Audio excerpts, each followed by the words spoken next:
गुरुदेव ने कहा कि जब आपका इलाज औषधियों से ना हो, जब आपका इलाज किसी भी डॉक्टर से ना हो, जब आपका इलाज किसी भी आयुर्वेद चिकित्सक से ना हो और रोग बराबर शरीर में बना हो, उसके लिए क्या इलाज है? उसके लिए इलाज आचार्य कुंद भगवान ने लिखा है।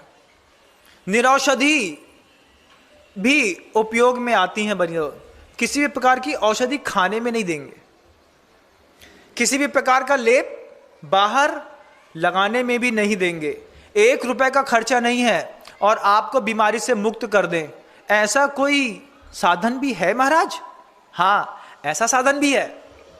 ऐसा साधन भी है कि एक भी औषधि नहीं खानी पड़ेगी, किसी भी प्रकार के डॉक्टर के पास नहीं जाना पड़ेगा। सबसे परम चिकित्सक जो हैं, महावैद्य जो हैं सृष्टि के, परम भट्टारक अनंत देव, उन्होंने अपनी देशना में कहा कि अगर आप रोग मुक्त नहीं हो पा रहे हैं, 1000 लाखों दवाइयां खाने के बावजूद, पीठ का, पेट का, सिर का दर्द नहीं जा रहा है, आपको लाख खाने के बावजूद आपकी कब्ज की शिकायत ठीक नहीं हो पा रही है, आपके सारे उपक्रम करने के बाद आपका कैंसर, टीबी ठीक नहीं हो पा रहा है, आप क्या करिए? कुछ सूत्र दिए, 7 साधन बताए। आपका समय होने को आया, आप कभी आगम ग्रंथों में टटोलिएगा, मैं 7 साधन के नाम बता देता हूं। सबसे पहला एक साधन बताया, बिना औषधि के रोग ठीक करने का उपाय गुरुदेव कहते हैं अनशन स्वीकार करो, उपवास। यह भी एक चिकित्सा है, इसमें कुछ खाना नहीं पड़ता, बस किसी चीज को थोड़ा विराम दे देना पड़ता है। इससे क्या होता है, जब आप उपवास करते हैं तब आपके अंदर का पूरा जितना फैट है, जितना कार्बोहाइड्रेट है, जितना प्रोटीन एक्स्ट्रा जमा हुआ है, यह उपवास के दिन रिलीज होकर के एनर्जी में डाइवर्ट हो जाता है। और जब आपके अंदर की कार्बोहाइड्रेट, आपके अंदर का प्रोटीन, आपके अंदर का फैट रिलीज होता है और एनर्जी में डेवलपमेंट होता है, तो उस एनर्जी में बदलने के कारण आपके अंदर के रोग भी धीरे धीरे नष्ट होते चले जाते हैं। एक चिकित्सा रोग की उपवास भी है। महाराज बहुत चेस्ट पेन रहता है, हाथ में दर्द रहता है, सर्वाइकल की प्रॉब्लम है, बहुत ज्यादा गर्दन दर्द हो रही है, बैठ नहीं पा रहे हैं, उसका भी उपाय है। गुरुदेव कहते हैं उसके लिए अवमौदर्य स्वीकार करिए, आधा पेट खाना खाने की आदत डाल लीजिए, आपकी पूरी फिजिक का सर्वाइकल अपने आप ठीक हो जाएगा। आधा पेट सहन नहीं होता महाराज जी, तो फिर दर्द भोगिए। जब आपको पता चले कि 40 की उम्र के बाद आपकी फिजिक में वायु विकार बहुत ज्यादा बढ़ने लगा है, जब आपको बहुत ज्यादा गैस्ट्रिक प्रॉब्लम रहती है, हार्ट स्ट्रोक लगता है, आपके हाथ में, दाएं बाएं हाथ में दर्द रहता है, आपकी जांघ मूवमेंट लेना बंद कर दिया है, उसके लिए गुरुदेव ने कहा क्या करें हम?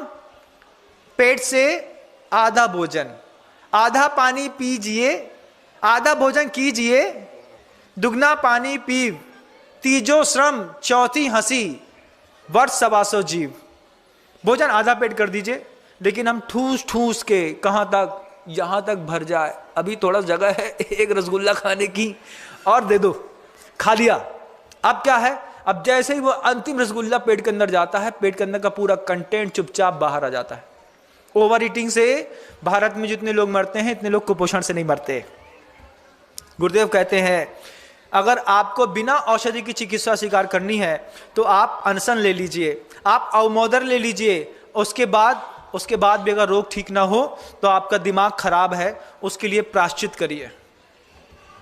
कई बार रोग तन में बाद में दिखते हैं, मन में ज्यादा रहते हैं। बहुत ज्यादा हिंसा करने का भाव हो रहा हो, बहुत ज्यादा ईर्ष्या परेशान कर रही हो, बहुत ज्यादा लोभ परेशान कर रहा हो, हाव हाव हाव हाव में लगे हैं, उस वक्त गुरुदेव कहते हैं प्रायश्चित करो, प्रत्याख्यान करो, मैं इस चीज का त्याग करता हूं। त्याग करने से क्या होगा, कम से कम तत्संबंधी आसक्ति उतनी देर के लिए छूट जाएगी। आज आप देखिएगा पूरी दुनिया में किस तरीके से आप नेटवर्क मार्केटिंग होने लगी है।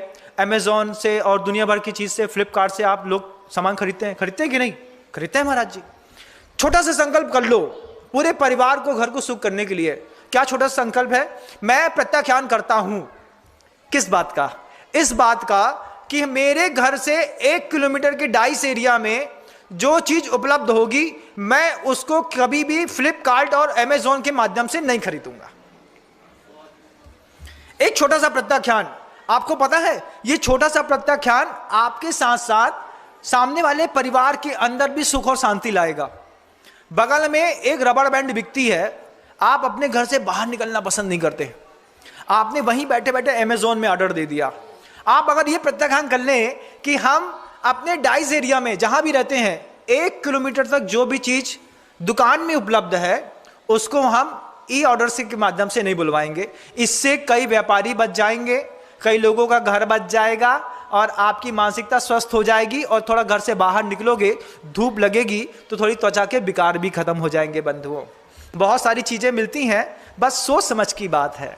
तो आप अनशन ले लीजिए, आप अवमोदन ले लीजिए, आप प्रत्याख्यान कर लीजिए, आप प्रायश्चित कर लीजिए, आप थोड़ा सा कायक्लेस कर लीजिए। कायक्लेस कहते हैं फिजिकल एक्टिविटीज को।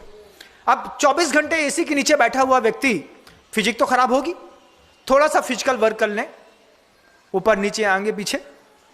8 किलोमीटर दौड़ने की आदत बना ले, 6 किलोमीटर, 40 के बाद 6 किलोमीटर रोज रनिंग करनी है। कभी भी हार्ट में स्टंट डालने की जरूरत नहीं पड़ेगी। छोटा सा काम था कायक्लेस का कि इतना पसीना बहाएंगे कि पूरा का पूरा शरीर पसीने से तरबतर दिन में कम से कम 1 बार हो जाए।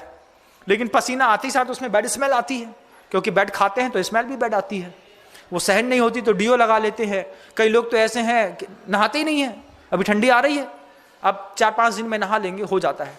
लेकिन इससे आपका शरीर बिगड़ता है बंधु। थोड़ा कायक्लेस भी हो और उसके साथ गुरुदेव कहते हैं थोड़ा सा स्वाध्याय भी हो। जब गुरु की देशना नहीं मिल रही हो, जब आपके लिए आपका अंतर्मन काम नहीं कर रहा हो, जब घर के अंदर राग द्वेष बहुत ज्यादा बड़े हो, तो राम नाम का जाप भी आपके परिवार की स्थिति संभाल लेता है।